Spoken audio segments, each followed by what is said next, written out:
네, 하나님의 말씀은 요한복음 7장 37절에서 39절입니다. 명절 끝날 곧 큰날에 예수께서 서서 외쳐 이르시되 누구든지 목마르거든 내게로 와서 마시라. 나를 믿는 자는 성경의 이름과 같이 그 배에서 생수의 강이 흘러나오리라 하시니 이는 그를 믿는 자들이 받을 성령을 가리켜 말씀하신 것이라. 예수께서 아직 영광을 받지 않으셨으므로 성령이 아직 그들에게 계시지 아니하시더라. 아멘.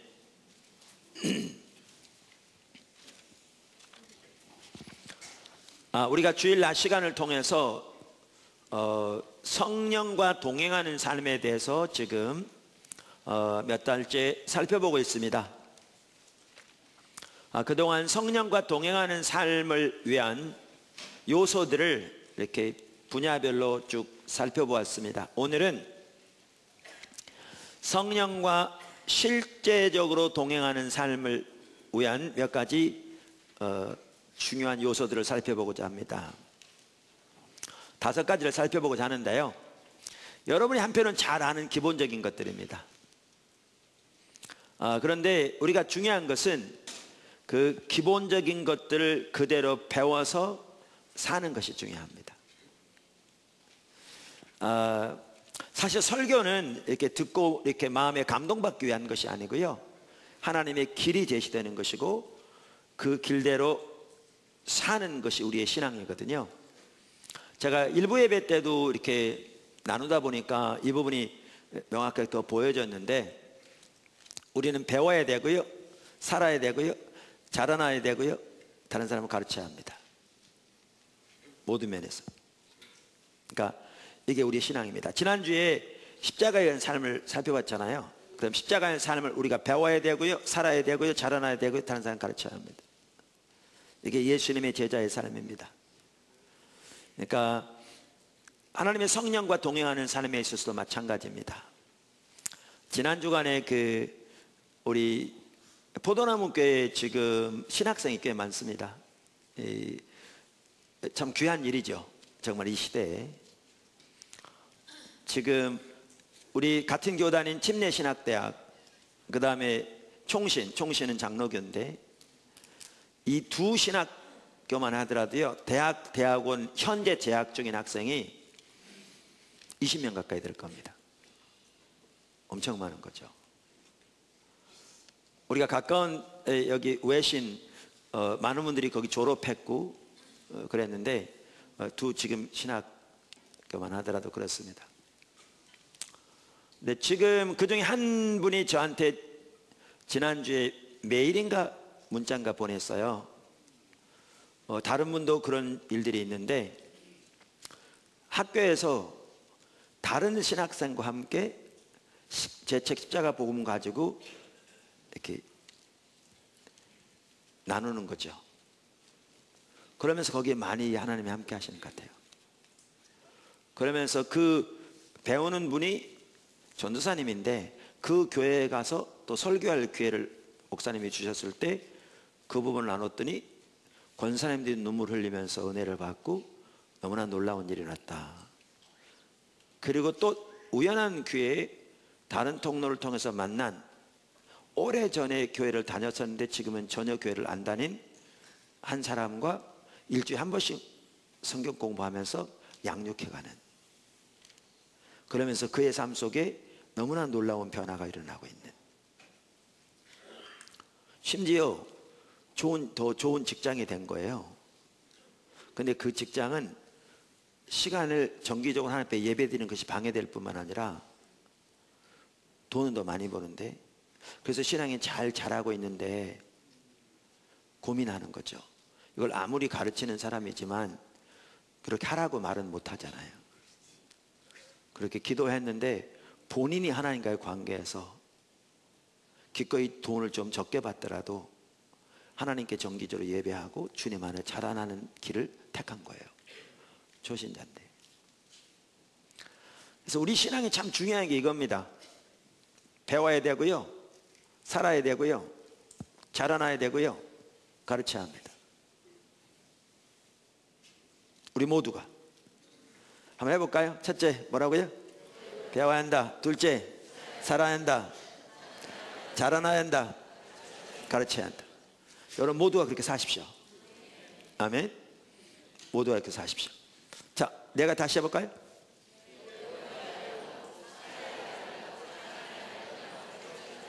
네. 그러면 하나님의 놀라운 일을 하실 수 있습니다. 실제로 가르치면서 더 배웁니다. 더 자라납니다. 가르치는 건 2번 배우는 거거든요. 그래서 이 일들을 계속해서 여러분이 하시면 정말 주님의 제자로서 귀하게 자랄 줄 믿습니다. 자, 그래서 오늘은 말씀드린 대로 성령님과 동행하는 실제적인 삶을 위한 몇 가지 중요한 요소들을 살펴보겠습니다. 첫째, 우리의 마음을 깨끗이 해야 합니다. 당연하죠. 성령은 거룩한 영이시잖아요. 그러니까 성령과 동행하는 삶을 살려면 거룩한 삶이 중요합니다. 그런데 거룩한 삶을 위해서도 성령과 동행하는 삶을 사는 것이 핵심입니다. 그리고 지난주에 살펴본 것처럼 거룩한 삶을 위해서도 십자가에 의한 삶을 사는 것이 핵심입니다. 거룩한 삶의 한 부분은 우리가 이미 살펴본 대로 회개입니다. 우리가 한 번도 죄를 짓지 않고 살아갈 수 있으면 좋겠지만 이 땅에 사는 동안은 가능하지 않습니다. 그래서 죄를 지을 때마다 곧바로 돌이켜 회개하고 하나님께 돌아오는 삶을 사는 것이 하나님과 동행하는 삶을 사는데 중요한 핵심적인 요소입니다. 그리고 이 부분에 있어서 한 중요한 부분이 성령을 근심케 하지 않는 것입니다. 성령을 근심케 하지 않는 것입니다. 그러니까 성령과 동행하는 삶을 사는 데 있어서 한 가지 중요한 요소는 말씀드린 대로 성령을 근심케 하지 않는 것입니다. 근데 문제는 이 땅에 사는 동안에 우리가 성령을 한 번도 근심케 하지 않으면 좋을 텐데 그렇게 하지 않는 것이 거의 불가능한 거죠. 육신을 입고 죄가 가득한 이 땅에 사는 동안에는.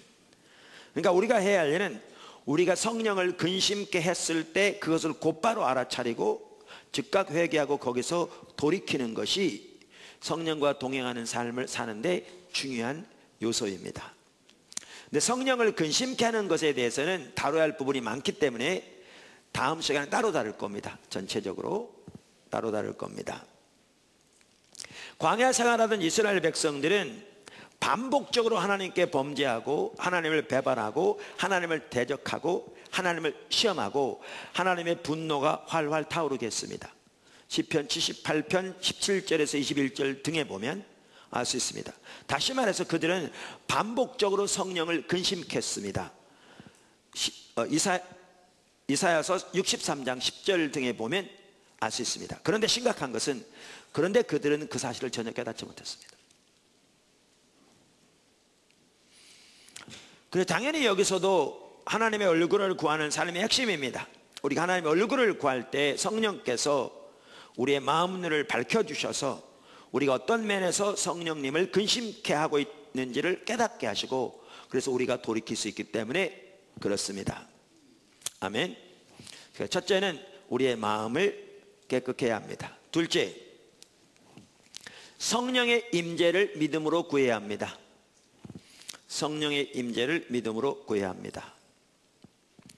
그러니까 성령과 동행하는 삶을 사는데 한 가지 중요한 것은 성령님께서 더욱 함께 해주시도록 성령님이 우리에게 더 능력으로 임해 주시도록 우리 가운데 더 성령의 임재로 동행해 주시도록 기도하는 것입니다.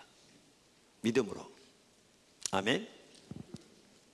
우선 성령의 임재를 구하는 것은 성경적입니다. 다시 말해서 그것은 하나님의 뜻입니다. 할렐루야. 예수님께서 누가복음 11장 11절에서 13절에서 이렇게 말씀하셨습니다.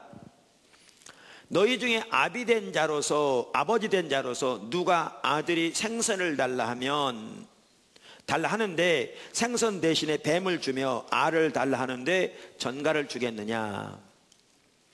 늘 말씀드린 대로 여기에 아버지는 세상의 악한 아버지를 염두에 두고 한 말이 아니고요, 세상에 가장 좋은 아버지를 염두에 두고 한 말입니다.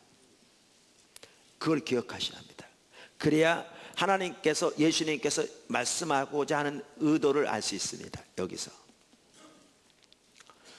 그럼 왜 가장 좋은 아버지를 염두에 두어야 하느냐? 여기서 지금 말하고자 하는 바는 세상에서 가장 좋은 아버지라도요, 하늘 아버지에 비하면 악한 자에 불과하다, 그 말입니다. 제가 좋은 아버지인지는 모르겠습니다. 근데 저도 아들이 셋이 있는데요, 우리 세 아들들은 귀합니다. 하나님의 은혜로. 여러분의 아들들이 귀하듯이. 그래서 전혀 그런 문제는 없는데, 만약에 우리 세 아들들이 저를 반복적으로 대적하고 저에게 불손하게 하고 저의 마음을 아파하게 하고 저의 뜻을 어기고 나쁜 일을 하고 이런다면 제 마음이 다쳐질 것이고, 분노가 때로는 솟게 될 것이고, 아무리 마음을 다스리려고 노력해도 그들이 미워하는 마음이 생길 것이고, 그들을 향한 사랑이 식어질 것이고 이럴 겁니다. 근데 하늘 아버지는 세상에 아무리 좋은 아버지라 할지라도 그들과 비교도 안 될 만큼 좋으신 하나님 아버지입니다. 그래서 하나님은 우리가 피조물임에도 불구하고 우리가 하나님을 대적하고 배반하여 떠났을 때 우리를 구원하여 하나님의 아들로 다시 회복시키기 위해 하나님의 아들인 독생자 예수 그리스도를 이 땅에 보내실 뿐만 아니라 그분을 우리를 위해 십자가에 내어주신 분입니다. 그래서 이 구절에서 말하는 바는 세상에 아무리 좋은 아버지라도 하늘 아버지에 비하면 악한 자라, 그 뜻입니다. 자, 그러면 세상에 좋은 아버지가 있는데 아들이, 아빠 나 요즘 생선이 먹고 싶어. 그러니까 그래? 좀 기다려. 그런데 나가가지고 뱀을 잡아다가 요거나 먹어라, 이렇게 줄 사람이 있겠습니까? 요즘은 계란도 좀 먹고 싶은데 그랬더니 그래? 좀 기다려. 나가더니 전갈을 잡아다가 이거나 먹어라, 그런 아버지가 있겠습니까? 없습니다. 여러분 웃으신 대로. 이 말의 의미가 뭔지 아세요? 세상에 아버지가 어떤 아버지가 그런 사람이 있겠냐? 특별히 좋은 아버지가. 그렇다면 아무리 좋은 아버지라도 하늘에 계신 아버지에 비하면 악한 자에 불과한데, 그렇다면 하물며 하늘에 계신 너희 아버지는 구하는 자에게 어떻게 하시겠느냐, 이 뜻입니다. 이게 지금 이 말의 내용. 그러면서 뭐라고 그러냐면, 하물며 하늘에 계신 너희 아버지께서는, 그러니까 너희가 악할지라도 좋은 것을 자식에게 줄 알거든 하물며 너희 하늘 아버지께서는 구하는 자에게 성령을 주시지 않겠느냐, 이렇게 말합니다. 그러니까 마태복음에서는 동일한 것을 말씀하시면서 구하는 자에게 좋은 것 주시지 않겠느냐 그랬는데, 누가복음에서는 성령을 주시지 않겠느냐 이렇게 말씀하셨습니다. 그럼 이 구절을 보면 우리는 뭘 볼 수가 있느냐면, 하늘 아버지께 우리에게 성령을 더 부어주시도록, 성경적인 용어입니다. 성령님을 더 우리에게 능력으로 보내주시도록, 성령님께서 우리에게 더 임하시도록 하늘 아버지에게 구하는 것이 하나님의 뜻인 것을 볼 수 있고요. 그리고 하나님은 우리의 기도를 들으시는 분임을 볼 수 있습니다. 아멘. 그걸 볼 수 있습니다. 참고로 사복음서마다 특색이 있는데요, 공간복음이란 말은 같은 관점에서 이렇게 보았다, 쓰여졌다, 그 말이죠. 그 공간복음인 마태, 마가, 누가복음에서도 각기 약간 강조하는 바가 다릅니다. 그런데 누가복음에서는 처음부터 끝까지 예수님이 성령의 능력으로 사역을 감당하셨다, 이것을 강조하고 있습니다. 누가복음 전체적으로 명백하게. 그래서 제자들에게도 성령의 능력을 옷 입으라고 강조하고 있습니다. 누가복음에서는. 그래서 대이임령, 예수님의 마지막 명령이라고 할 수 있는 승천하기 전에 그 대이임령에서도 누가복음에서는 예수님께서 제자들에게 명령하시기를, 너희는 예루살렘을 떠나지 말고 아버지의 약속하신, 즉 위로부터 능력이 입히올 때까지 기다리라, 이렇게 말씀하고 있고, 동일한 누가에 쓰여진 사도행전에 보면 오순절날 이제 제자들이 기다리는 중에 성령이 임했고 그들이 성령의 능력으로 나아가서 하나님 나라의 사역을 감당했던 걸 볼 수가 있습니다. 그러면서 이렇게 성령님에 대해서 강조하면서 예수님께서 뭐라고 말씀하셨느냐, 너희가 성령을 위해 구하면 하늘 아버지께서 응답하실 거다, 이렇게 말씀하고 있습니다. 할렐루야.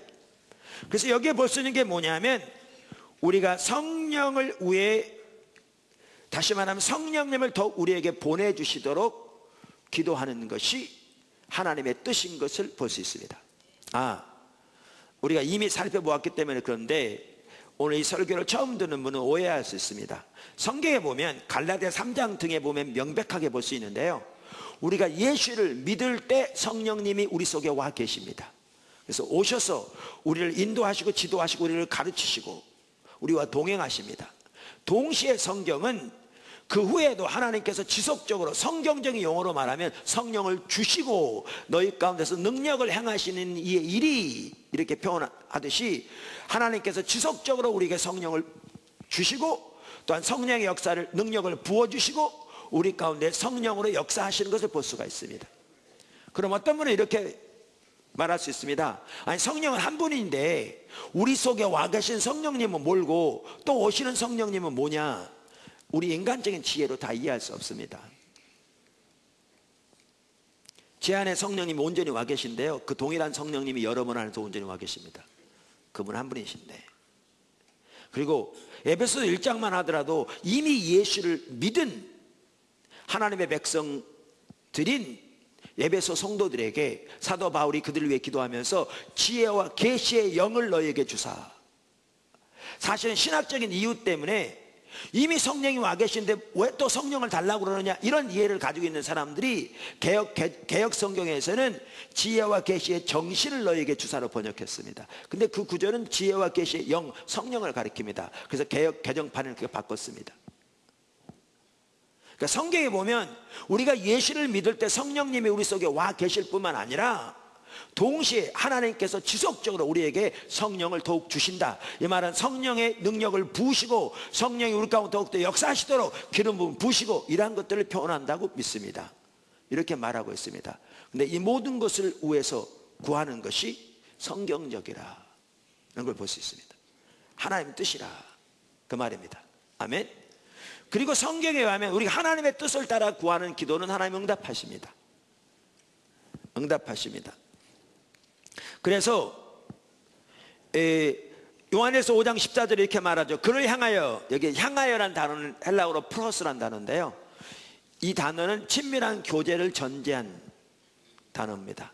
그래서 하나님과 친밀한 교제 가운데서 그분을 향하여 우리가 가진 바 담대함이 이것이니 그의 뜻대로 무엇을 구하면 들으심이라. 하나님의 뜻대로 무엇이든지 구하면 하나님이 응답하신다, 이렇게 말하고 있습니다. 자, 그래서 하나님께서 우리에게 성령의 임재를 더욱더 부어주시도록 구하는 것은 성경적이고 하나님의 뜻이고, 하나님은 우리가 하나님의 뜻을 따라 구하는 기도는 반드시 응답하시기 때문에 우리는 하나님께 우리 가운데 성령을 더욱 부어주시도록, 성령의 임재로 우리 가운데 더욱 함께 해주시도록, 성령께서 더욱 우리에게 임하셔서 우리 가운데서 능력으로 운행하시고 역사하시도록 구하는 게 성경적입니다. 그래서 성령과 동행하는 삶을 사는 데 있어서, 실제적으로 사는 데 있어서 한 가지 중요한 것은 성령의 임재를 믿음으로 구하는 것입니다. 이렇게 기도할 수 있습니다. 하나님, 우리 가운데 성령을 더욱더 충만하게 부어주시옵소서. 혹은 성령님, 우리를 성령으로 충만케 채워주시옵소서. 성령님, 우리 가운데 더욱 능력으로 임하여 주시옵소서. 이렇게 기도할 수 있습니다. 하나님의 약속에 기초해서 믿음으로 구하는 것입니다. 할렐루야. 세 번째, 성령님에 대해서 갈급해야 합니다. 성령님에 대해서 갈급해야 합니다. 오늘 요한복음 7장 37절에 보면 예수님께서 말씀하셨습니다. 누구든지 목마르거든 내게로 와서 마시라. 뭐하거든? 목마르거든. 그러면 그러니까 나를 믿는 자는 성경의 이름과 같이 그 배에서 생수의 강이 흘러나리라. 이렇게 말씀하셨는데 이게 무엇을 두고 하신 말씀이라고요? 성령을 두고 하신 말씀이라.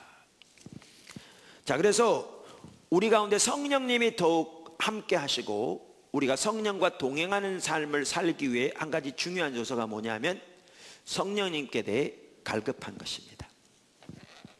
목마른 것입니다. 예수님께서 말씀하시기를 누구든지 목마른 자가 예수님께 와서 마시라고 말씀하셨습니다. 하나님은 갈급한 자를 채워주십니다. 그러므로 우리는 더 깊게 성령과 동행하는 삶을 살고 더 큰 성령의 능력을 지속적으로 경험하기 위해서는 지속적으로 갈급하고 사모하는 삶이 중요한 요소입니다. 하나님은 우리가 이렇게 갈급한 것을 기뻐하시고 갈급함을 채워주시기를 기뻐하십니다. 사물교 선교회 연합하는 교회 한 목사님이요, 초기에 우리 화염을 모셨을 때 성령과 동행하는 삶에 있어서 한 부분에 있어서 자기 삶 속에 그게 안 된 것을 인해서 늘 애통해 하셨어요. 그분이 저한테 얘기해 줘서 알았습니다. 그리고 그 부분이 되어지기 위해서 늘 갈급하셨어요. 근데 몇 달도 안 됐는데 그 부분이 그의 삶 속에서 정확하게 되어지고 있더라고요. 하나님은 그 은혜를 부으신 거죠.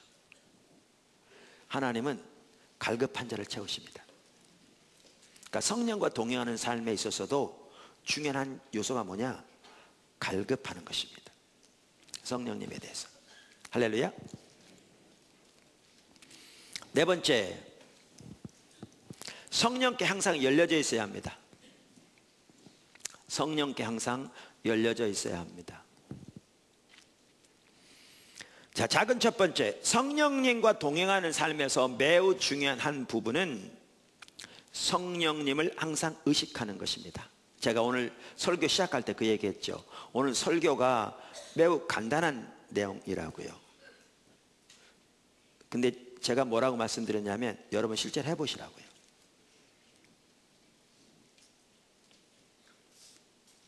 실제로 해보세요.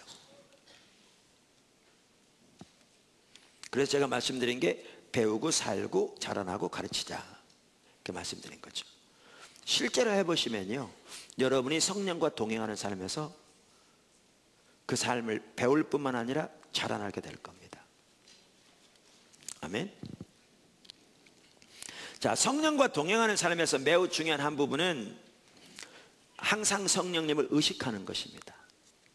이 부분과 관련해서 중요한 성경 구절이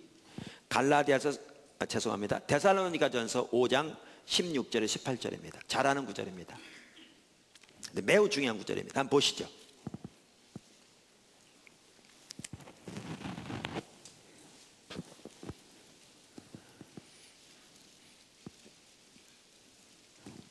데살로니가전서 5장 16절에 18절. 항상 기뻐하라. 쉬지 말고 기도하라. 범사에 감사하라. 이것이 그리스도 예수 안에서 너희를 향하신 하나님의 뜻이니라. 여러분, 이 구절이 매우 중요합니다. 우리 신앙의 모든 면에서. 성경에 나오는 하나님의 말씀은 모두 하나님의 뜻입니다. 믿으십니까?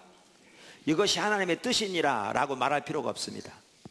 근데 이 구절에 보면 이것이 하나님의 뜻이니라 라고 구체적으로 기록되어 있습니다. 뭘 의미합니까? 그만큼 중요한 하나님의 뜻이라, 그 뜻입니다. 그러니까 여기에 나오는 이 내용은 성령과 동행하는 삶뿐만 아니라 우리의 신앙생활 모든 면에서 매우 중요한 요소입니다. 그래서 우리가 몇 달 전에 이 구절에 대해서 살펴본 적도 있습니다. 제 기억에는. 자, 우선 여기에 보면 항상 기뻐하라, 쉬지 말고 기도하라, 범사에 감사하라, 이 세 가지가 나오는데 이 세 가지를 말하면서 이것이 이렇게 말합니다. 이것이는 근데 단수입니다. 이 얘기는 뭐냐면 이 세 가지가 하나라는 겁니다. 이 세 가지가 밀접한 관계가 있습니다. 서로 떨어지지 않게. 자, 그러면 하나하나 살펴보겠습니다. 성령과 동행하는 삶에 있어서 한 가지 중요한 요소가 뭐냐? 항상 기뻐하는 것인데요, 여기 항상 기뻐한다는 말은 예수 그리스도로 인하여 기뻐하는 겁니다. 그러니까 이것이 그리스도 예수 안에서 너희를 향하신 하나님의 뜻이라고 그랬잖아요.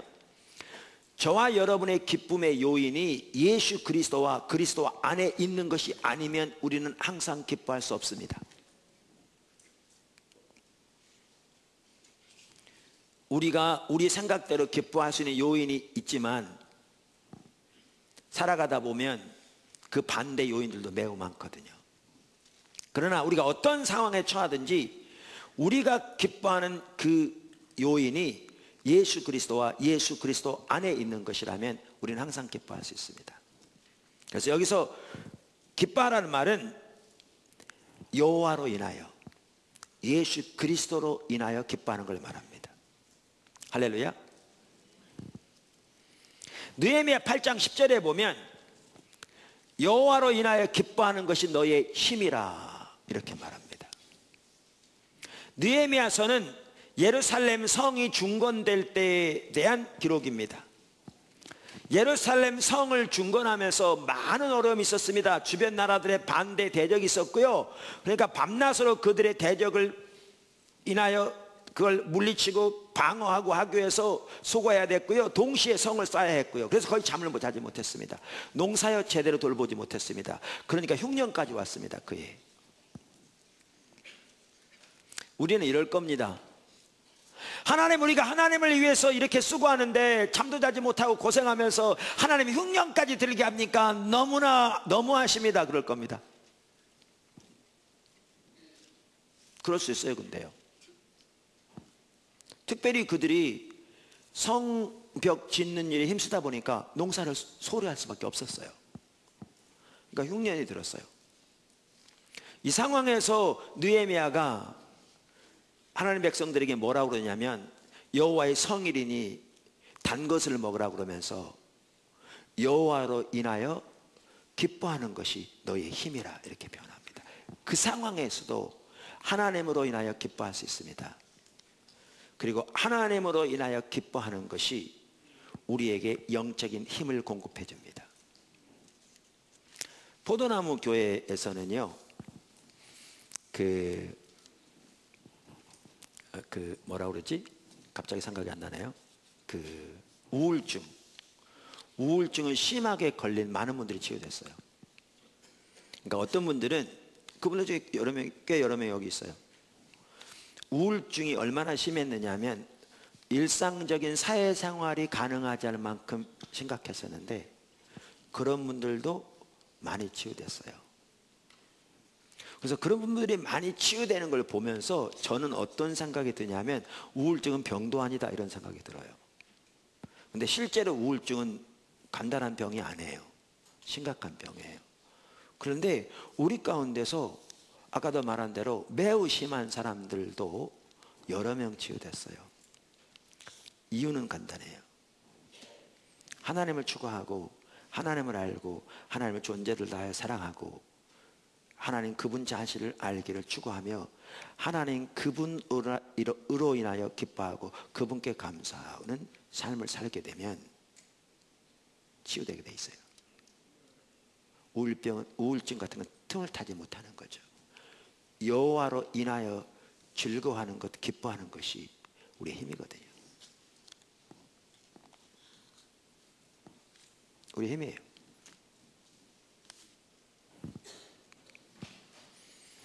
그 다음에 여기 뭐라고 말하고 있는가 하면 범사에 감사라 이렇게 말하고 있습니다. 제가 그걸 먼저 말하겠습니다. 범사에 감사라.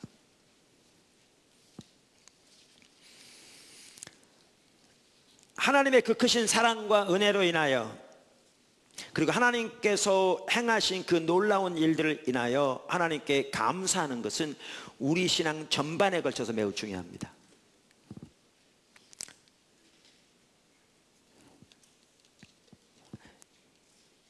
감사는 우리의 삶에 하나님의 능력을 풀어놓습니다.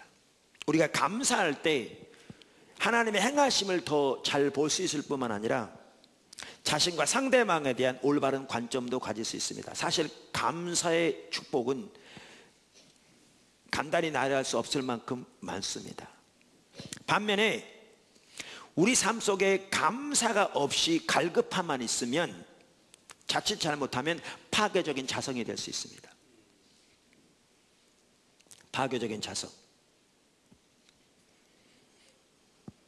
그리고 우리의 삶에서 감사가 식어질 때 우리의 마음은 굳어지고 하나님과 다른 사람에 대한 우리의 사랑은 식어지고 우리의 신앙은 형식적이 됩니다.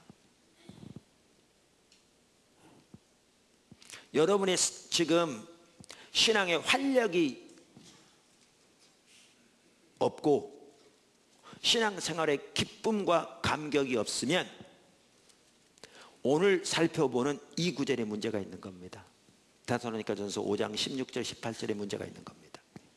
자명합니다. 거기서 빠져나올 수 있는 길도 오늘 살펴보는 이 내용입니다.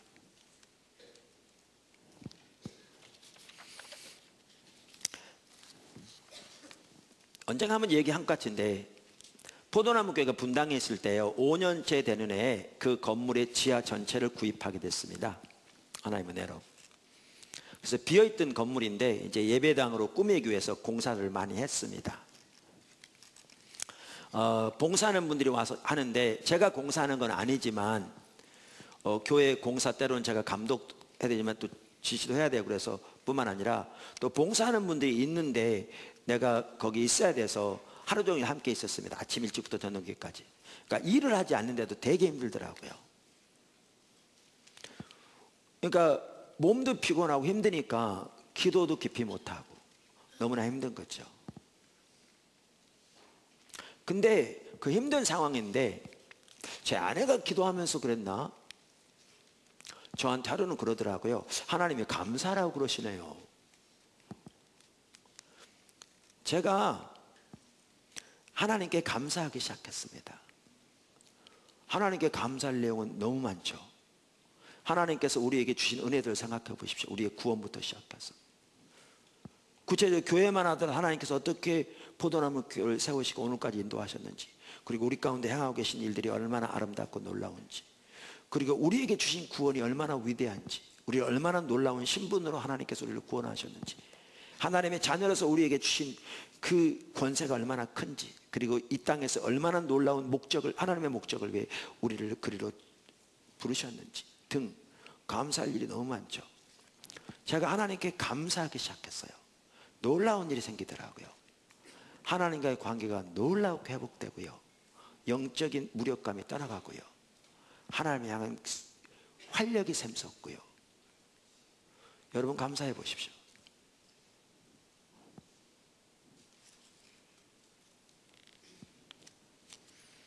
그래서 하나님과 동행하는 삶에서 아주 중요한 부분이 뭐냐? 감사하는 겁니다. 그리스도 안에서 하나님께서 행하신 그 아름다운 일들을 인하여 감사하는 겁니다. 할렐루야.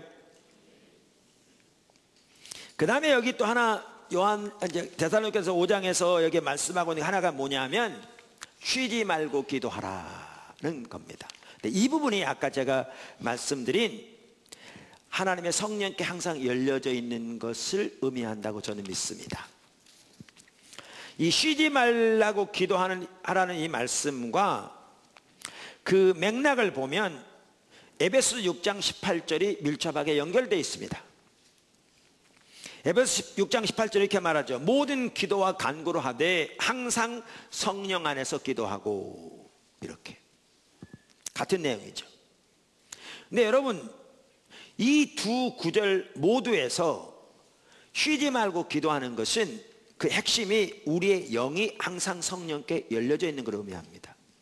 어떤 학자가 데살로니가전서 5장 17절에 대한 주석에서 이렇게 표현했더라고요. 기도의 본질은 입술을 여는 데 있는 것이 아니라 마음을 하나님을 향해서 여는 것이다. 여기에 기도를 우리가 눈을 감고 간절히 기도하는 기도로만 이해하면 우리는 쉬지 않고 기도할 수 없습니다. 우리는 운전도 해야 되고 직장에서 일도 해야 되고 밥도 먹어야 되고 잠도 자야 되는데 어떻게 쉬지 않고 기도할 수 있습니까? 그러나 우리가 우리가 다른 일을 하면서도 우리의 영이 하나님께 열려져 있는 그러한 기도는 항상 할 수 있습니다. 이게 성령과 동행하는 삶의 핵심적인 한 부분입니다. 한 예를 들면 포도나무교회 지체들은 제가 바쁜 줄 아니까 저한테 상담을 이렇게 요청하는 분들이 적습니다. 왜냐하면 또 저까지 안 오더라도 많은 리더들이 있으니까 다 도와주니까. 어떨 때는 정말 어려운 문제가 있을 때 저에게 상담을 요청할 때도 있습니다. 근데 제가 상담하다 보면요, 쉬운 답이 없어요. 쉬운 답이 있을 것 같으면 저한테 오지도 않는다니까요. 근데 이 중요한 일인데 내 인생이 아니라고 함부로 답할 수 있습니까? 그분의 인생을 중요한 요소인데, 그 인생의 삶이 좌우되는데, 내가 하나님의 뜻이라고 확신하는 것 외에는 함부로 말할 수 없는 거잖아요. 근데 하나님의 뜻이 확실히 쉽게 보이는 내용이 아니라고요. 그럼 저는 상담할 때 이렇게 합니다. 한쪽으로는 얘기를 주고받고 있지만요, 내 속은, 내 영은 하나님을 향하고 있습니다. 그리고 내 속으로 하나님께 절박하게 기도하자. 하나님 도와주세요. 하나님 도와주세요. 지금 얘기하고 있습니다. 내 영은 하나님을 향하고 있습니다. 양방향이죠. 이러다 보면 하나님께서 어떤 때는 전혀 생각하지 못했던 어떤 성경의 가르침이 또렷하게 떠오르게 하십니다. 이분의 상황에 대한 정확한 해답이 들어있는. 그러면 이제 그 말씀을 가지고 권면하고 이렇게 하죠. 저는 설교할 때도 지금 그렇게 하고 있습니다. 여러분을 향해서 말씀을 전하고 있지만요, 저는 제 속으로 지금 제 영은 하나님을 향하고 있습니다. 그래서 그분의 인도를 따르기 원하는 거죠.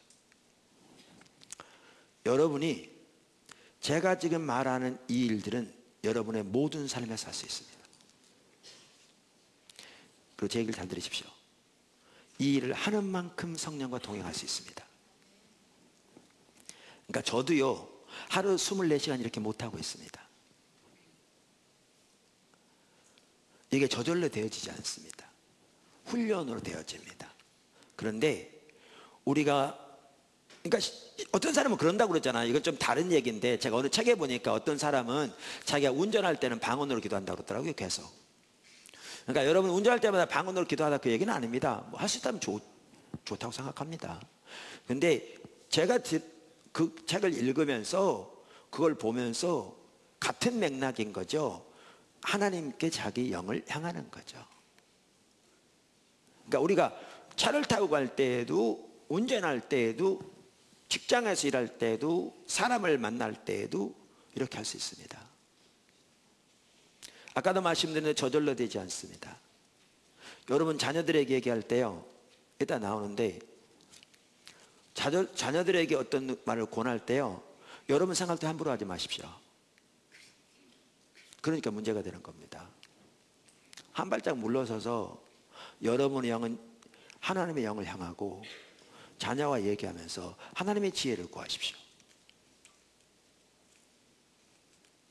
하나님의 지혜를 구하라고.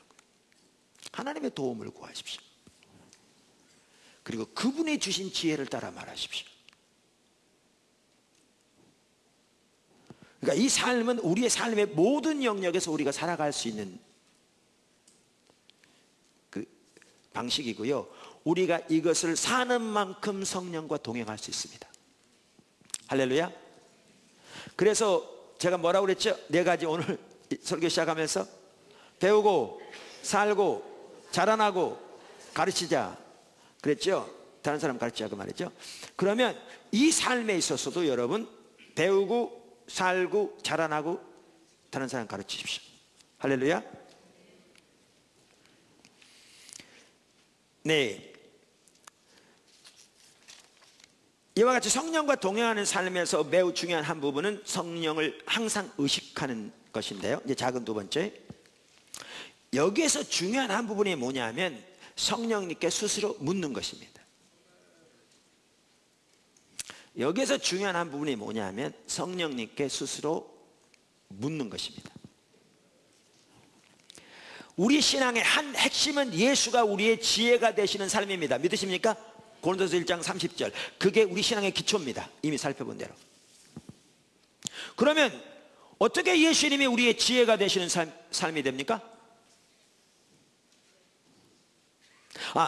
예수는 하나님께로부터 나와서 우리에게 지혜가 되었다 써 있어요. 그래서 예수님이 우리에게 지혜가 되시는 삶이 교회의 기초의 핵심이에요. 우리가 이미 살펴본 대로 예수님이 우리의 의로움이 되시는 삶, 예수님이 우리의 구원함이 되시는 삶, 핵심이에요. 그러면 우리 신앙의 핵심인데 어떻게 예수님이 우리의 지혜가 되십니까? 말씀드린 대로 설교는 단순한 이론이 아니잖아요. 하나님의 길을 배워서 그 삶을 사는 거잖아요. 살기 위한 거잖아요. 그럼 어떻게 예수님 우리의 지혜가 되십니까? 당연히 예수님이 우리의 지혜가 되신다는 말은 우리가 우리의 명철과 우리의 지혜를 의지하지 않고 주님의 주권적인 통치 아래서 그분의 인도를 따르는 삶을 말하는 거죠. 아멘. 잠언서 3장만 보더라도 5절, 너는 마음을 다하여 여호와를 신뢰하고 내 명철을 의지하지 말라. 너는 범사의 그를 인정하라. 그리하면 내 길을 지도하시리라. 스스로 지혜롭게 여기지 말지어다. 여호와를 경외하며 악을 떠날지어다. 이렇게 말하고 있잖아요. 이처럼 예수님의 주권적인 통치 아래서 우리의 생각과 명철을 때로는 내려놓고 주님의 인도하심을 따라 순종하는 것이 예수님 우리가 지혜가 되시는 삶인데, 여기 한 중요한 부분이 뭐냐? 성령께 묻는 것이죠. 혹은 하나님께 묻는 것이죠. 성경에 보면요, 하나님께 가장 잘 물었던 사람이 다윗이었습니다. 하나님이 다윗에 대해서 내 마음에 합한 자라고 말했던 그 다윗. 사무엘상 23장 1절에서 5절, 30장 1절, 8절, 17절, 사무엘하 2장 1절에서 4절, 5장 17절, 25절 등에 보면 알 수 있습니다. 반면에 지난번에도 나눴었는데요, 하나님 얼굴을 구하는 삶에서 하나님께 버림받았던 사울, 그 사울의 인생을 한마디로 표현한 게 뭔지 아십니까? 하나님께 안 물었다, 이렇게 표현되어 있습니다. 하나님께 안 물었다. 그의 인생을 한마디로 요약한 게, 역대상 10장 14절, 여호와께 묻지 아니하였으므로 여호와께서 그를 죽이시고 그 나라를 이새의 아들 다윗에게 넘겨주셨더라. 묻지 아니하였으므로. 13장 3절 역대상, 우리 하나님의 궤를 우리에게로 옮겨오자. 사울 때는 우리가 궤 앞에서 묻지 아니하였느니라. 사울이 묻지 않았단 말이 무슨 뜻인지 아십니까? 바꿔 말하면요, 지 마음대로 했다는 뜻입니다. 사울이 하나님께 묻지 않았다는 말이 무슨 뜻인지 아십니까? 바꿔 말하면 지 마음대로 했다는 말입니다. 지 생각대로 했다는 말입니다.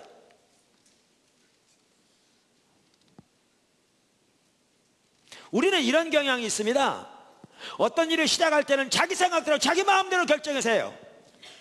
그러니까 문제가 생기면 하나님 앞에 나와 도와달라고 그래.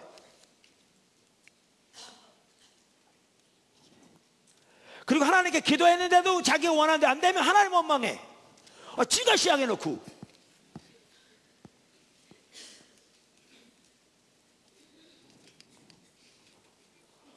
어떤 남편들을 보면 일만 막 벌리는 남편들이 있거든요. 여러분 중에 그런 분이 없는 것 같은데, 그러면 그 뒤치다거리는 누가 다 하고 다니는지 아내들이 다 하고 다니거든요. 혹은 반대로 아내는 그냥 일만 잔뜩 벌리면 남편들이 뒤치다거리 하고. 그런 분이 계신가 보다, 웃는 거 보니까. 그런 분들이 있는데, 여러분은 마음대로 일하고 다니면 그 뒤치다거리 하는 분이 하나님입니까?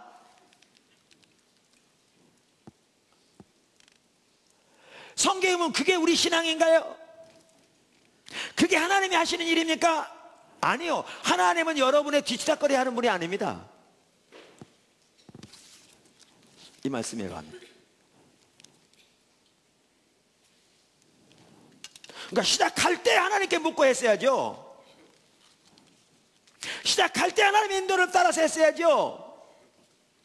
근데 시작할 때는 자기 생각대로 해놓고 일이 자기 뜻대로 안 되면, 문제가 생기면 그때 와서 하나님께 도와달라고 그러는 거죠. 이건 개인만이 아니고 교회도 그렇게 해야 합니다. 사실 포도나무 교회가 여기까지 오도록 세워져서 우리는, 제가 자주 말씀드리잖아요. 우리의 중요한 사역들이요, 단 하나 우리 계획대로 한 게 없습니다. 우리는 하나님만 사랑하기를 추구했고, 하나님의 뜻이면 그것을 분별해 순종하기를 추구했고, 그렇게 주님 앞에 주님을 따라가는 가운데 주님께서 여러 통로를 통해서 주님의 뜻과 의중과 목적과 계획을 알게 하시면 우리는 그것을 교회에서 분별해서 하나님의 인도하심에 순종해 갔습니다. 그래서 여기까지 왔습니다. 그래서 잘 보시면 우리 초기부터 있었던 분은 아는데 오다 보면 여러 가지 어려움도 있었습니다. 이런 우성상과 하나님 분명한 인도하심을 따라서 거기를 경매를 받았는데 지역 주민들이 교회가 들어오는 걸 아주 그냥 반대해가지고 난리였잖아요. 그럴 때 저에게 큰 힘이, 제가 의지할 수 있는 힘이 뭐였는 줄 아십니까? 이게 우리 생각대로 하지 않았다는 겁니다. 분명히 주님의 인도를 따라왔었다는 겁니다.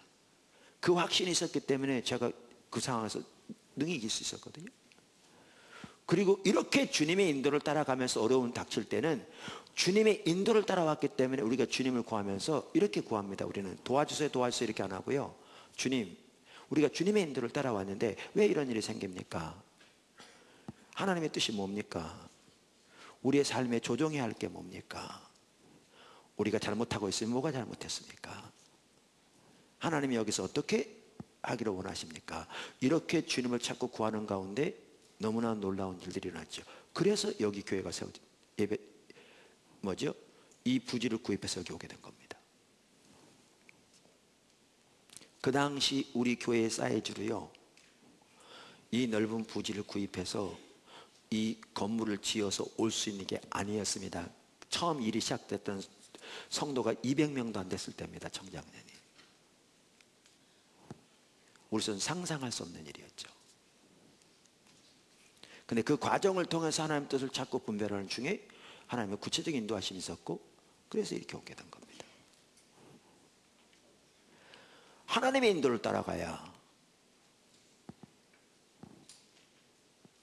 가서 어려움이 생겨도 하나님의 지혜를 따라서 하나님의 뜻을 구하면서 삶을 조정하여 따라가죠. 아멘. 오늘날 많은 성도들이 왜 하나님께 안 묻는 줄 아십니까? 간단합니다. 하나님께 물어도 대답 안 하실 거라고 생각하니까 안 묻습니다.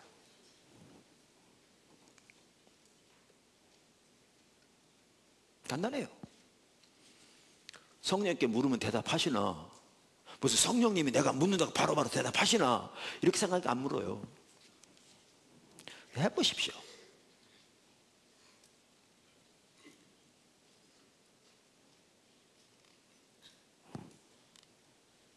해보고 얘기하시라고요.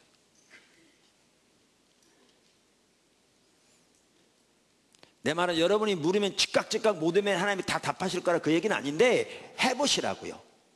여러분이 생각한 것보다 훨씬 많이 하나님이 여러분의 물음에 구체적으로 인도하시기를 기뻐하시는 걸 깨닫게 될 겁니다.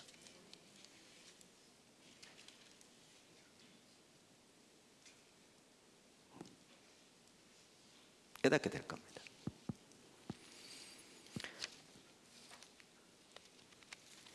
이렇게 성령과 동행하는 삶에 있어서 하나가 중요한 건 뭐냐면 항상 성령께 열려져 있는 것.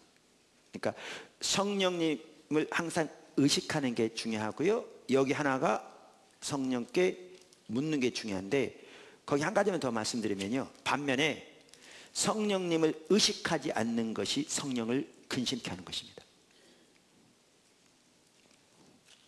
제가 다음 시간에 성령을 근심케 하는 것에 대해 좀 더 자세히 살펴보겠다고 말씀드렸는데, 성령을 근심케 하는 일 중에 하나는 성령님을 의식하지 않는 일입니다. 에이든 토조 목사님이 예배에 대해서 했던 말 제가 가끔 언급한 적이 있는데, 성령과 동행하는 삶에도 적용될 수 있고요, 우리의 신앙생활 전체에 적용될 수 있겠더라고요. 제가 다시 한번 읽어볼게요. 그분이 이렇게 말했어요.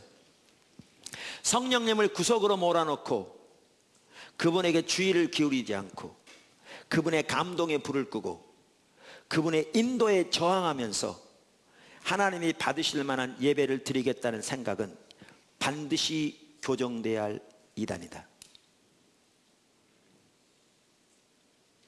이걸 그러면 좀 바꿔볼까요? 성령님을 구석에 몰아놓고 그분에게 주의를 기울이지 않고 그분의 감동에 불을 끄고 그분의 인도에 저항하면서 하나님이 기뻐하시는, 하나님과 동행하는 삶을 살려는 생각은 반드시 교정돼야 할 이단이다, 이렇게 말할 수 있어요.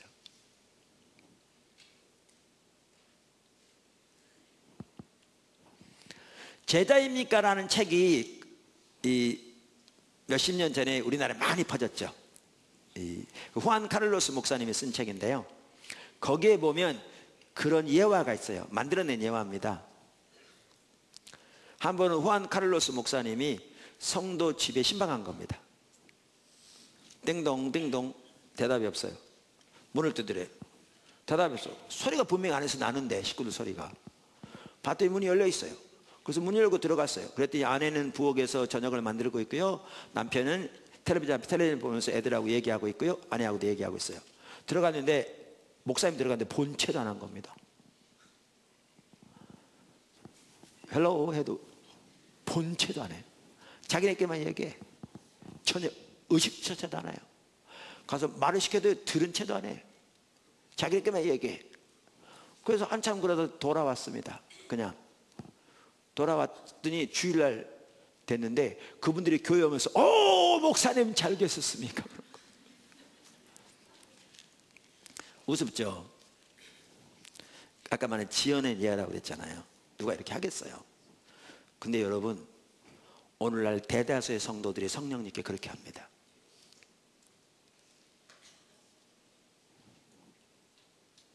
그렇게 합니다. 보통 때는 성령님은 의식조차 하지 않습니다. 그분이 우리와 친밀한 교제를 원하셔도 관심도 없습니다. 그분이 우리에게 하나님의 길을 기도하기 원하셔도 기도 안 기울입니다. 의식조차 하지 않습니다. 그분이 우리 죄를 깨닫게 해주기 원하셔도 우리는 관심조차 없습니다. 우리 생각대로 우리의 일에만 바쁩니다. 전혀 신경 써지지 않습니다. 의식조차 않습니다. 그리고 주일날 교회 와서는 하나님 그럽니다. 성령님을 의식하지 않는 것이 성령을 근심케 하는 것입니다. 아멘. 자, 다섯 번째, 마지막으로 성령과 동행하는 실제적인 삶을 위한 요소들을 살펴보면 다섯 번째, 마지막입니다. 오늘은 가장 기본적인 걸 살펴보잖아요. 아까 말씀드린 대로 그대 하는 게 중요하다 그 말이죠. 실제로 해보십시오. 다섯 번째, 성령의 인도하심에 순종해야 합니다. 아멘. 성령의 인도하심에 순종해야 합니다. 자, 우선 자기의 힘으로 무엇인가를 열심히 하려고 노력하는 것을 내려놓고 성령의 인도를 바라며 주님 앞에서 잠잠히 기다리는 것이 매우 중요합니다. 우선 자기의 힘으로 무엇인가를 열심히 하려는 것을 내려놓고 성령의 인도를 바라며 주님 앞에서 잠잠히 기다리는 것이 중요합니다.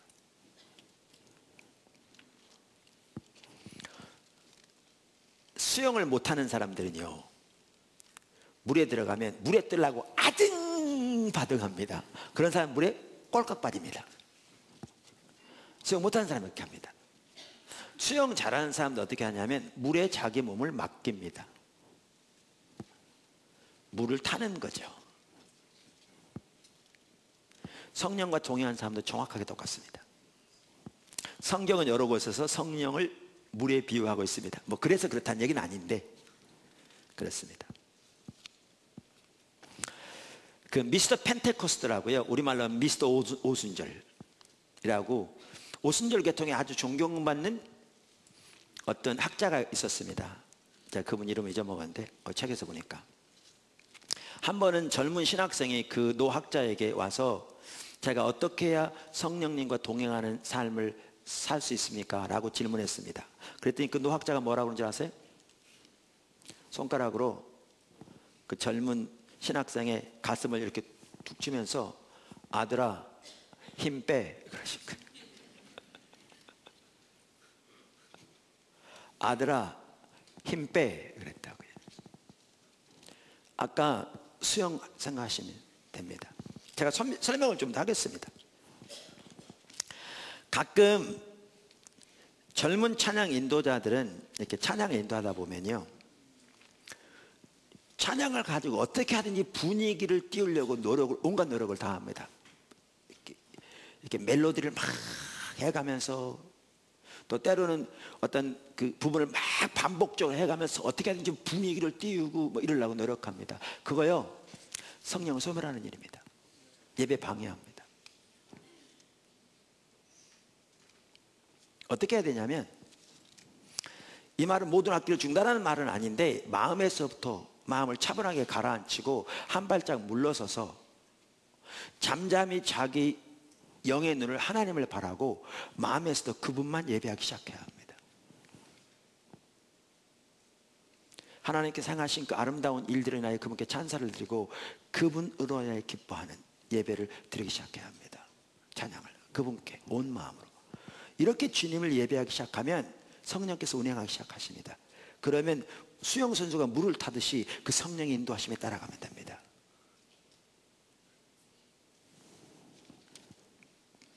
아까 제가 뭐라고 말씀드렸냐면, 자녀에게 말할 때 함부로 말하지 말라, 그게 무슨 말인지 아십니까? 제가 아까 상담할 때를 말씀드렸죠.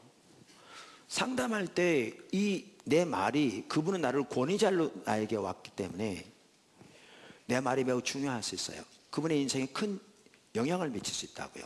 그런데 내가 함부로 말할 수 있습니까? 말할 수 없죠. 내가 하나님 뜻이라고 확신하지 못하면 어떻게 함부로 말할 수 있겠습니까? 그분의 인생에 매우 중대한 결정을 가져올 수 있는데. 그러니까 어떻게 해요? 내 생각을 말하지 않고요, 내 의견을 함부로 말하지 않고요, 나누면서 지속적으로 하나님께 묻는다고요. 그리고 그분의 인도를 따라서 말한다고요. 자녀에게 말할 때도 그렇게 하셔야 합니다. 꾸짖을 때 그렇게 하십시오. 지도할 때 그렇게 하십시오.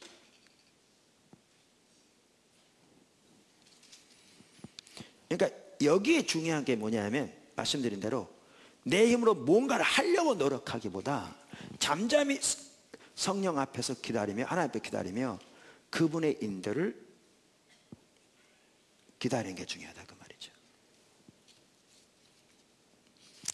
아까 제가 찬양 부분도 말씀드렸는데요, 이렇더라고요. 우리 지난번에 하나님과 친밀한 교제, 혹은 성령님과 친밀한 교제를 우리에게 배양시켜주는 요소 3가지를 살펴봤죠. 뭐였죠? 예배, 기도, 말씀 묵상. 그렇죠? 이 3가지는 기본적인 것들이죠. 여기에 예배의 한 핵심은 찬양과 경배죠.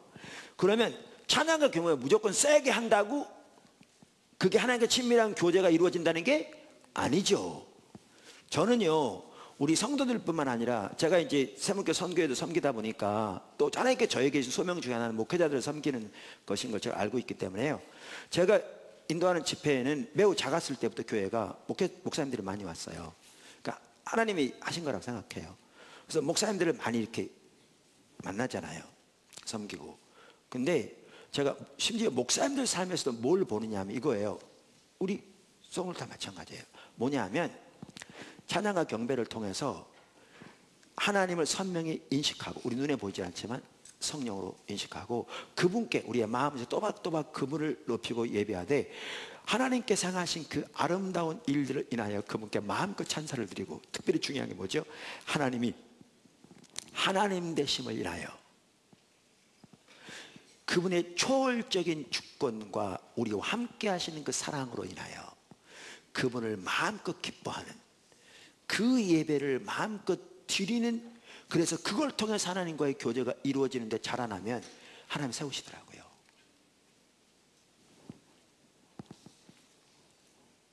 세우시더라고요. 그러니까 하나님과의 관계에서 친밀해질 수 있는 핵심적인 요소 중에 하나가 뭐냐면 예배인데, 그 중에 찬양 경배인데, 그냥 찬양과 경배를 그냥 곡조를 많이 부르는 게 아니라 하나님께 대한 예배를 통해 그분과의 교제가 이루어지는 거죠. 여기에 아주 중요한 부분이 말씀드린 대로 예배 요소는 크게 두 가지잖아요. 이건 학자들이 얘기하는 바입니다. 찬사와 기뻐하는 것. 하나님이 하나님 되심을 위해 그분의 영원한 영광과 무한한 자비를 인하여 그분 의로 인하여 마음껏 기뻐하는 것. 여러분이 말씀드렸죠? 배우고 살고 자라나고 가르쳐야 한다고. 예배에 있어서 이 부분에서 올바로 자라나면 오이코스 리더들 그래요. 이 예배를 통해서 하나님과의 교제가 이루어지고 하나님께 그렇게 예배를 마음껏 중심에서 진정으로 드리는 예배, 여기서 자라나면 그 오이코스 하나님 생명이 함께해요. 함께합니다. 근데 여기 안 되면 이 오이코스 하나님의 살아계신 생명의 역사가 함께하지 않아요. 대부분의 경우에는. 왜? 자신이 하나님과의 친밀한 교제 가운데서 그분의 인도를 따라 섬기는 게 전혀 안 돼 있고 자신의 생각과 주장만 따라 섬기는데 어떻게 여기에 하나님 마음껏 운행하시는 생명 역사가 함께 하겠습니까? 예배. 여기서 중요한 게 그거예요. 하나님 앞에 그렇게 나아가는 것. 이게 아니라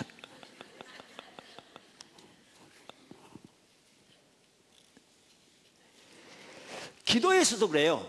아까 그 하나님과의 관계를 배양시켜 준 게 하나가 이제 기도잖아요. 기도만 하더라도 하루에 몇 시간씩 정해놓고 통성 기도한다. 이 기도도 중요해요. 저는 그걸 무시한 건 아닙니다. 그런데 여러분 사전을 보세요. 성경 사전. 성경 사전에서 기도를 뭐라고 정의하고 있는가? 지난번에 살펴봤잖아요. 성경 사전은 기도를 뭐라고 정의하고 있는가 하면 하나님과의 대화다 이렇게 정의하고 있어요. 성경 사전이 기도를. 그러니까 기도를 통해서 매우 중요한 게 뭐냐면 이게 성령으로 되어지는 건데 하나님과의 교제입니다. 그분과의 대화죠. 그러면 그분과의 대화로 규정했을 경우에 기도를 여기에서 한 가지 이제 배워가는, 기도를 통해서 하나님과 교제하는 것을 배우는 좋은 방법이 있습니다. 유일한 방법은 아니에요. 좋은 한 가지 방법이에요. 가르쳐 드릴까요? 그게 뭐냐? 성령의 인도를 따라 기도하는 걸 배우셔야 돼요. 하나님과의 교제, 개인적인 교제에 있어서 자라나는 한 가지 중요한 방법이 뭐냐면 기도하되 성령의 인도를 따라 기도하는 겁니다. 그러니까 제 말은 항상 균형 잡히게 이해해야 돼요. 제 말은 우리가 아는 중요한 우리가 기도 제목들이 있는데 이거 다 무시하고 모든 기도를 그저 성령의 인도를 따라 해야 된다 이 말 아닙니다. 여러분 제가 토요일 1시에 기도에 인도하고 있잖아요. 시간 내서 오세요. 어제도 참 함께 하시 너무나 좋은 시간이었어요. 주님 찾아야 되잖아요. 그런데 제가 1시에 여태까지 기도에 인도하면서 하나님께서 이미 우리 가운데 하나님의 뜻을 행하시고 계시잖아요. 또 우리 가운데 행하시는 중요한 기도 제목들 있잖아요. 군성교 마친 군 전체를 열어가고 계시잖아요. 다음 세대에 집중적으로 하나님께서 집중하게 하시고 대안학교부터 시작해서 군선교 캠퍼스 하나님 기도하게 하시잖아요. 열방을 위해 기도하게 하시잖아요. 열방 가운데 귀한 일을 하고 계시잖아요. 그러니까 이걸 위해 기도하죠. 이거는 특별한 감동이 없어도 하나님이 이미 우리에게 보이시고 우리 가운데 행하시고 우리를 앞서가시고 우리를 인도하고 계신 부분이기 때문에 우리는 당연히 위해서 기도해야 돼요. 아멘? 제가 어떻게 기도하면서 한 걸 다 보셨을 겁니다. 그렇게 해야 돼요. 그러니까 제가 성령의 인도를 따라 기도하는 것을 한다 그럴 때 이런 부분을 기도하지 말라 그 얘기가 아니라고요. 근데 한편으로는 이 부분을 위해 기도하면서도 성령의 인도를 따라 기도하는 게 중요해요. 할렐루야. 어제는 어떤 일이 있었냐면요, 여태까지 기도하면서 한 번도 그런 적이 없었는데 어제는 어떤 일이 있었냐면 제가 앞에서 기도하는 거, 어제 참석하신 분들은 알았지만 왜 그렇게 했는지 몰랐을 거예요. 기도회를 인도하는데 경배와 찬양으로 나가 주님 마음껏 예배한 다음에 이런 기도 제목들을 위해서 기도하려고 그러는데 아닌 것 같았어요. 주님 앞에 좀 기다리기 원하신 것 같았어요. 그래서 이렇게 쭉 찾다가 어떻게 했냐면 오늘은 우리 각자가 하나님 앞에서 주님을 바라며 어떤 기도 제목 가지고 기도하기 전에 하나님이 나에게 뭘 기도하시는지 하나님 앞에 기다리고 하나님 마음에 부담 주신 대로 기도하자. 어떨 때 어떤 사람 생각나게 할 수도 있고, 어떤 사람 어떤 분의 그 마음이 느껴지면서 아픈 마음이 전해지면서 그 분야를 위해 기도할 수도 있고 여러 가지 있을 거든요. 하나님 성령께서 여러 가지 다양한 방법도 하니까 주님 앞에 기다리자. 어제는 그렇게 했어요. 그리고 각자가 뭘 위해 기도했는지 나누고 그 부분 같이 기도하고 이렇게 4차례인가 반복했어요. 제가 그렇게 하면서 하나님이 뭐 하고 계신지 알았어요. 그 중에는 보통 때 기도만 하더라도 성령께 민감해서 성령 인도를 따라 기도가 그 부분을 잘 훈련된 분도 있지만 전혀 안 된 분도 많이 있었거든요. 근데 전혀 안 되는 분들도 이 과정을 통해서 하나님의 인도를 따르는 삶을 배워가는 거죠. 그래서 내가 하나님 훈련시키고 계시구나 알았습니다. 여러분 좋은 방법이 있습니다. 하나님과 친밀한 교제 가운데 들어가는 그 간단해요. 뭔지 아십니까? 아까도 말한 대로 중요한 기도 제목들을 기도하죠. 그런데 여러분의 습관과 자세부터가 여러분 생각대로 뭔가를 막 기도하기 앞서, 그래야 물 안 뜬다니까요.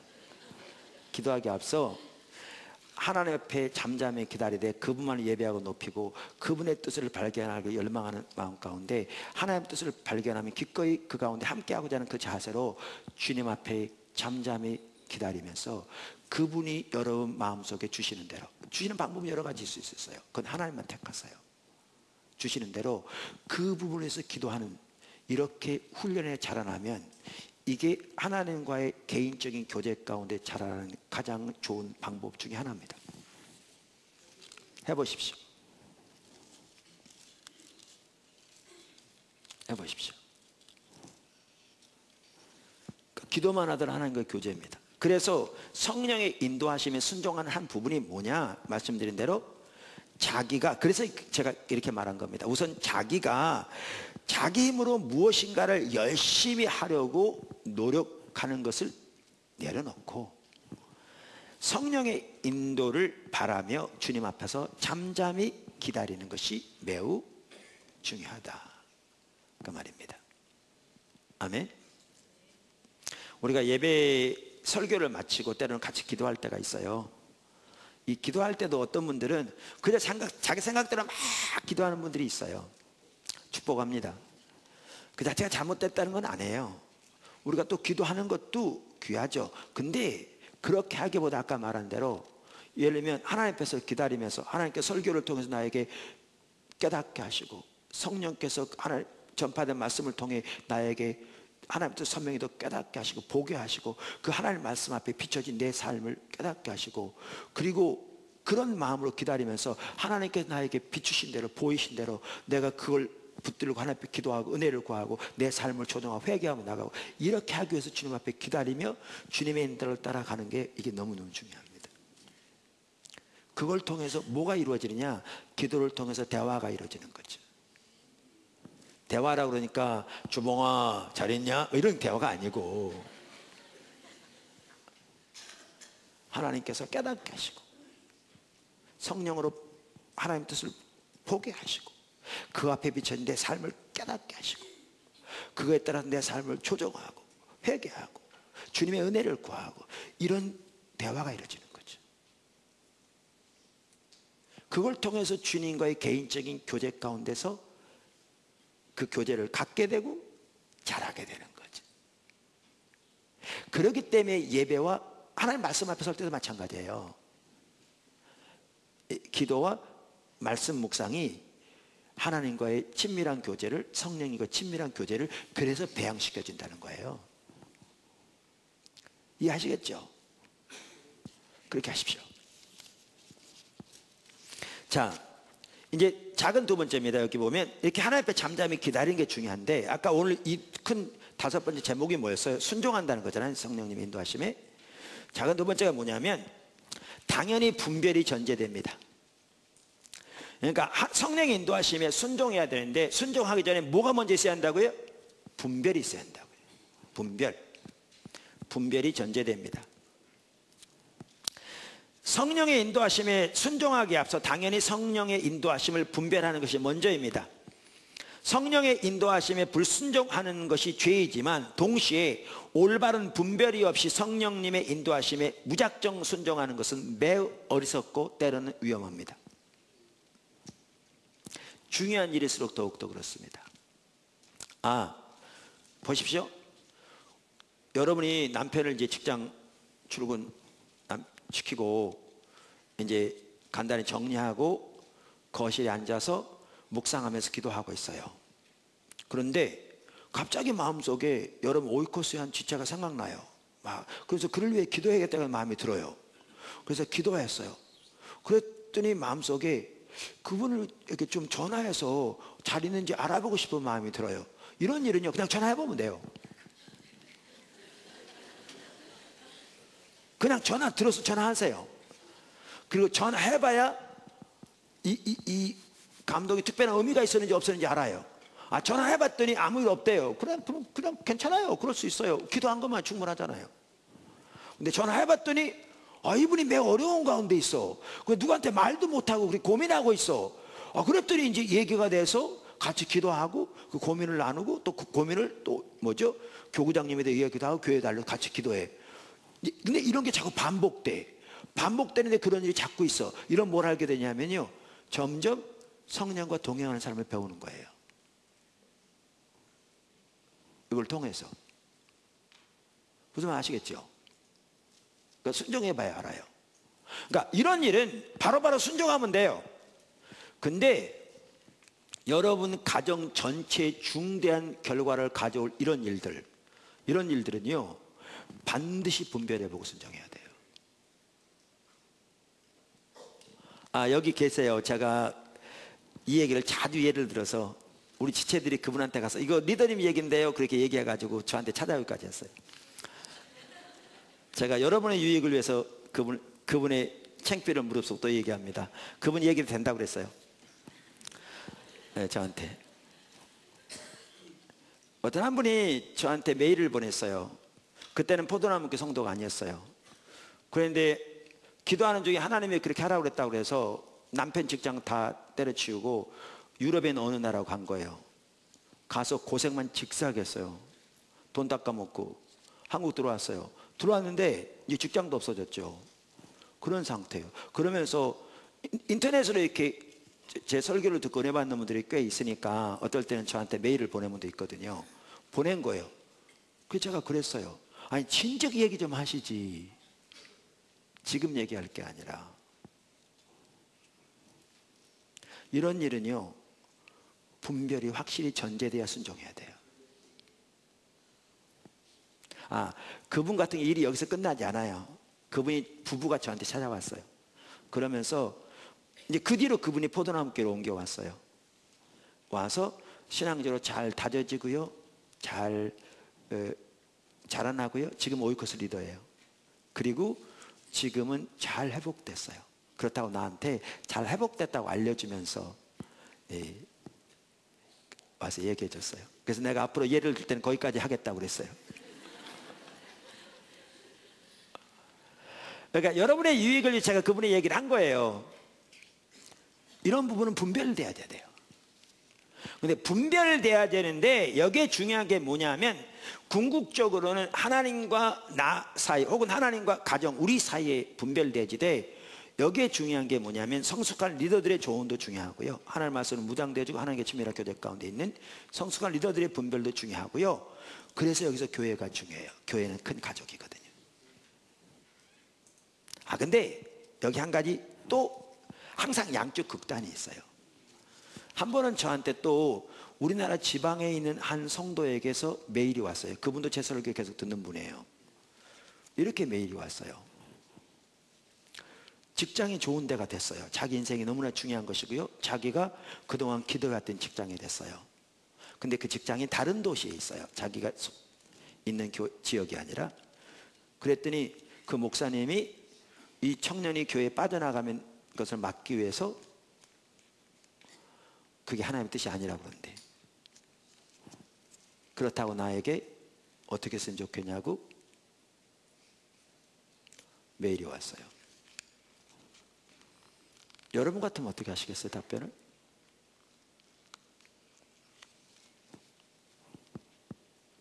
자,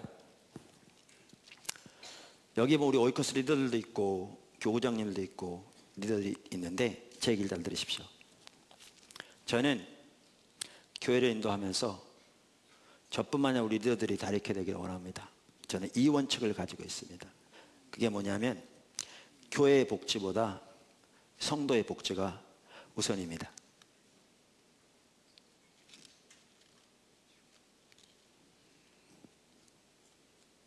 교회의 복지보다 성도의 복지가 우선입니다.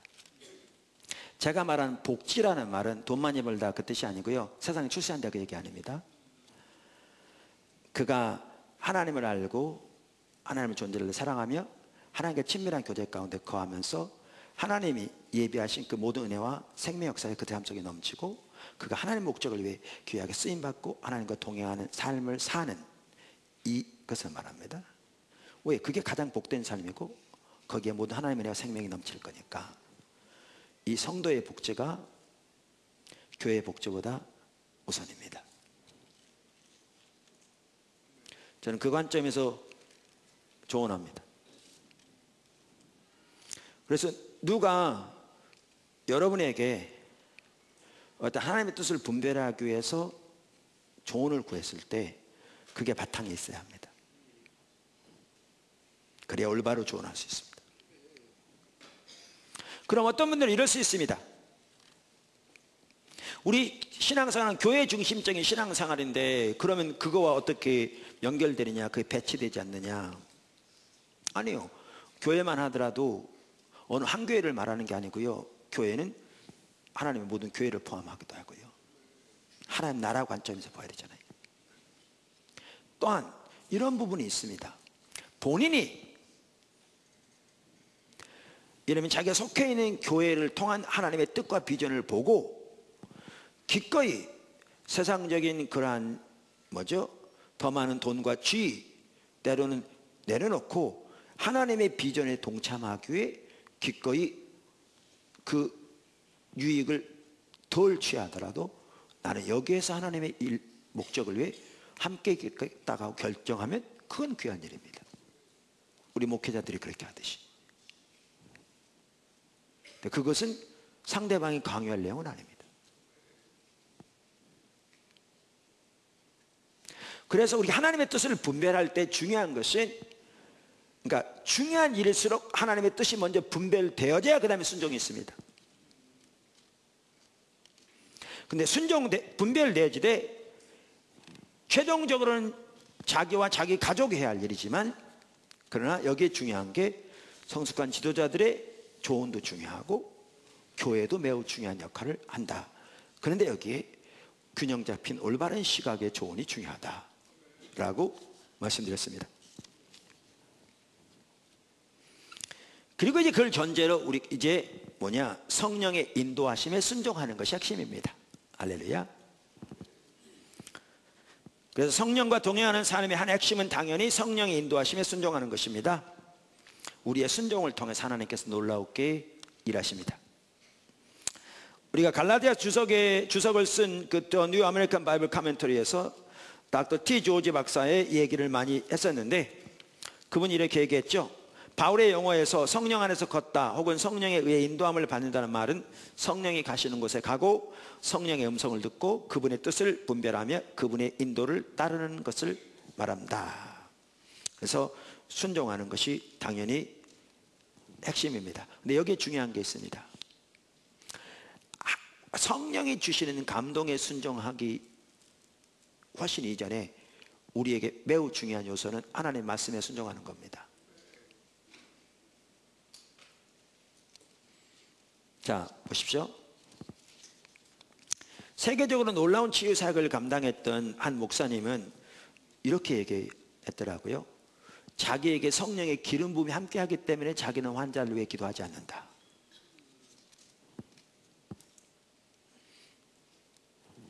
그럼 왜 기도하느냐? 성경에 하나님이 병든 자를 위해 기도하라고 명령하셨기 때문에 기도한다. 그러면서 이렇게 얘기합니다. 하나님이 있으라는 곳에 있고 하나님이 하라고 하시는 일을 하고 있을 때 보통 성령께서 임하신다. 환자들을 위해 기도할 때 나는 처음에는 거의 어떠한 성령의 기름 부음도 느끼지 못한다. 그러나 기도하는 과정에서 나는 자주 성령께서 내게 오셔서 내 기도에 능력을 주시고 환자들을 치유하시는 것을 느낀다. 나는 예수님께서 완전한 결과를 약속하셨기 때문이 아니라 나에게 병든 자들을 치유하라고 명령하셨기 때문에 기도한다. 성경에. 그러니까 우리는 성경에 나오는 하나님의 명령에 순종해야 합니다. 근데 이게 핵심이죠. 성경에 나오는 하나님의 명령에 순종하되 누구의 도움이 절실하게 필요합니까? 성령의 도움이. 그분의 인도를 따르고 그분의 능력을 의지하고 그분이 역사하셔야 가능한 거죠. 그래서 그분의 도움을 구하는 거죠. 그리고 그분의 인도를 따라 순종하는 거죠. 할렐루야. 예수님께서 말씀하신 대로 모든 족속으로 제자를 삼아 아버지와 아들과 성령의 이름으로 침례를 주고 예수님께서 분부한 모든 것을 가르쳐 지키게 하라고 말씀도 정확하게 우리가 순종해야 할 명령이죠. 아멘. 이렇게 하나님은 순종하는 자에게 자신을 더 나타내십니다. 그래서 요한복음 14장 21절도 나의 계명을 가지고 지키는 자라야 나를 사랑하는 자니 나를 사랑하는 자는 내 아버지께 사랑을 받을 것이요 나로 그를 사랑하여 그에게 나를 나타내리라 이렇게 말씀하셨습니다. 오늘 저는 성령과 동행하는 삶을 위한 구체적인 몇 가지 방법을 살펴보았습니다. 그러니까 중요한 요소들입니다. 어떻게 보면 가장 기본적이면 간단한 내용들입니다. 근데 실제로 그렇게 해보십시오. 성령과 동행하는 놀라운 삶을 발견하게 되실 것입니다. 그래서 여러분이 반드시 이 삶을 배우고 살고 그 안에 자라나서 다른 사람을 가르치는 그 삶을 살게 되기를 주님으로 축원합니다. 사실 포도나무 교회는요 오기 힘듭니다. 걸어오기도 힘들잖아요. 바다 가운데 있어가지고 뭐 이렇게 오는 길이 쉬워야지. 이게 뭐 굴다리를 지나서 이게 자동차로 오기도 힘들어요. 뭐냐면 보통 때는 안 온 사람은 안 오니까 모르죠. 근데 여기서 행사가 있을 때 찾아온 분들이 저한테 여러 사람이 얘기했거든요. 여기 찾아오기 힘들다고. 왜냐면 내비게이션 따라와도 이렇게 이쪽으로 오면 교회가 오른쪽에 있는데 내비게이션 왼쪽으로 가라고 그러거든요. 그럼 왼쪽으로 돌아야 유턴해서 들어오는데 자기 고집대로 오른쪽으로 오니까 한 30분 도는 거죠. 그래서 여러 사람이 저한테 얘기하거든요. 찾아오기 힘들다고. 뭐 30분을 돌았다는 듯, 뭐 20분을 돌았다는 그래요. 그러니까 우리 오기 힘들어요. 거기다가 오면 예배 시간은 왜 이렇게 길어? 예배시 2시간 반씩이나 하지. 뭐 설교는 보통 때 잘 믿어. 그럼 복 받아. 이런 소리가 아니니까 뭔 말인지 모르겠지.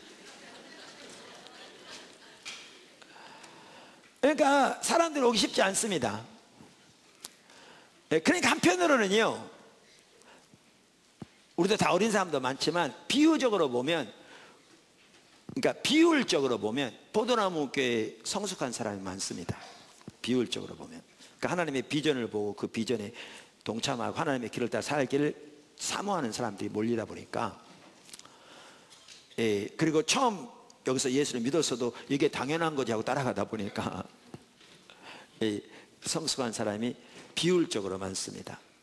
그래서 우리 모두가 그렇게 살아야 되고 모든 교회가 모든 성도가 특별히 저와 여러분 더 그 삶을 살아야 합니다. 뭐요? 배우고 살고 자라나고 가르치는 이 삶을 반드시 살아야 합니다. 이게 예수님의 제자의 삶입니다. 아멘. 귀한 일들이 이미 하고 계세요. 여기저기서 가정에서 여러분 이웃 모아놓고 성경 공부할 수 있고요. 학교에서 할 수 있고요. 직장에서 어떤 성도 같은 경우에 직장에서 신우회 만들어 가지고 우리의 위대한 구원 가지고 성경 공부하면서 놀라운 하나님의 변화가 있대요. 이렇게 사니까 내가 뭐 다시 한번